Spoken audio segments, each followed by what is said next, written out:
Tell me more about your leaders. Who is the current leader of your species, and where are they leading you? We don't have just one leader for the whole planet. The world is divided into countries, and each country has a leader of its own and a government of its own. You don't have one government that rules the whole planet?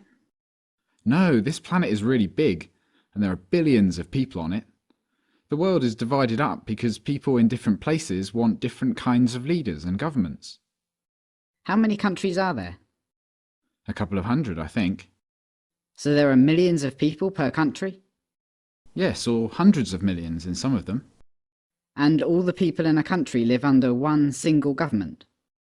There can be layers of government, but there's only one government in each country. That's how it works. But you can have multiple governments on the same planet? Yes, and it's better that way. If you had a single government for the whole planet and it turned tyrannical, there'd be nowhere to escape to and no one to oppose it. And I wouldn't want to be ruled by a bunch of people living thousands of miles away on the other side of the planet.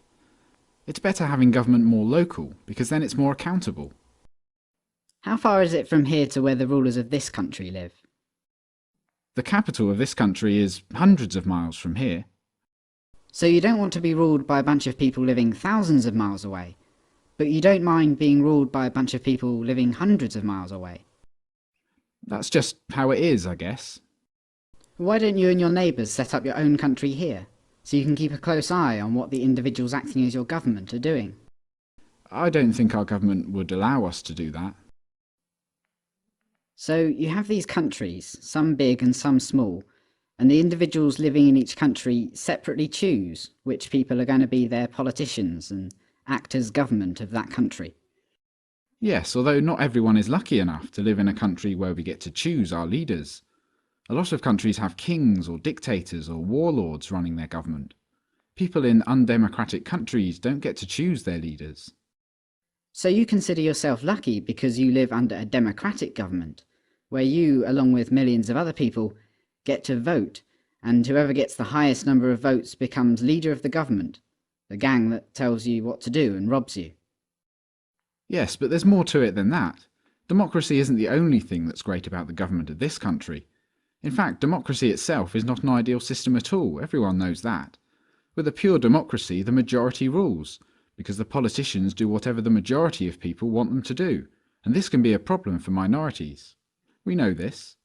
The real reason why we're lucky in this country is that our government is not a pure democracy, but a republic. With a republic, minority rights are protected against the tyranny of the majority. How? Our rights are listed in our constitution, the document that established our government. It lays out how government is supposed to work. It says what government is allowed to do and what it isn't allowed to do. What does it say government is allowed to do? Government is allowed to collect taxes for things like national defence. Hold on. The Constitution says that government is allowed to collect taxes. So it says that the individuals who are acting as government are allowed to rob everyone else using threats of violence. Yeah, but only to do good things. Where did the Constitution come from? It was written by the founders of this country, the people who first set up the government. The first politicians of the country. Yes. So a bunch of regular people just got together and wrote on a piece of paper that they're allowed to rob everyone else, as long as they call themselves government and call their robbery taxation. Then, because they have this special piece of paper, everyone just sits back and lets these guys rob them? You're missing the point. The founders wrote the Constitution to restrain government. They made sure there was a separation of powers, so there were checks and balances in the system.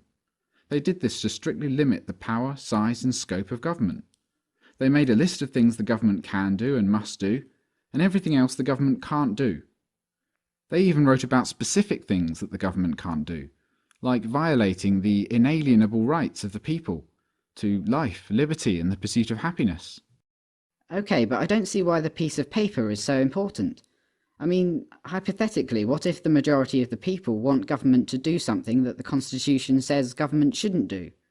Couldn't the people vote in politicians who promise to do it for them, regardless of what the Constitution says? How does having your rights listed on an old document help protect your rights today? Well, if the politicians who get voted in want to pass unconstitutional legislation, then the third branch of government, the judicial, will step in and not let the legislation pass. The founders recognised the problem of democracy, so they gave us a Supreme Court, and their role is to check whether legislation is constitutional or not. But the Supreme Court is itself part of the government.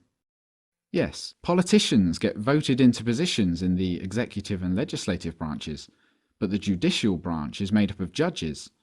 So if a majority supports the government violating the rights of a minority, the judges of the Supreme Court simply won't let it happen. Are these Supreme Court judges just regular humans? Yes. So how does a regular human become a Supreme Court judge? They are appointed. By who? The politicians. But then, what is to stop the democratically elected politicians just appointing judges who will allow their popular but unconstitutional legislation to pass? Well, they just aren't allowed to do that. By who? By the Constitution. The piece of paper? Yes, I admit it's not a perfect system. I suppose what you're saying could happen. Does the government of this country, which you consider yourself lucky to live under, ever do things its own constitution explicitly forbids? Yeah, a lot of things actually. The government is a lot bigger now than it was when the Constitution was written. The politicians pay lip service to the Constitution, but they trample over our rights anyway. What about the Supreme Court? I guess that system hasn't worked very well lately. Government does pass unconstitutional laws all the time. The separation of powers worked for a while though, it's not a bad system. Powers were separate? I thought you said that the powers were all in branches of the same government. Well, yes. The branches of government are totally independent and separate from each other, except that they're all part of the same organisation and all funded by taxation. So when you said the system had checks and balances in it, you meant that the government would check itself and balance itself. That was the idea. So let me get this straight. A long time ago, a small bunch of regular humans had a meeting and created a document called a constitution that said that they can rob everyone else, millions of people, using threats of violence to make everyone obey their rules and commands. But so that the masses of the people would let them get away with this robbery and slavery, that small bunch also promised in the same document that there were some things the government would never do, and they described a way to structure government so as to restrain it. But over time, the promises have proven to be worthless, the restraints have proven to be useless, and government has grown significantly in size, power and scope, violating more and more of the rights of the people. It sounds to me that if the Constitution was written to constrain government, then it's been a complete failure. Well, the real problem is that people just don't believe in the Constitution anymore. The Constitution only works when people know what it says and why it's important. If people just knew that, then they wouldn't vote for politicians who violate it.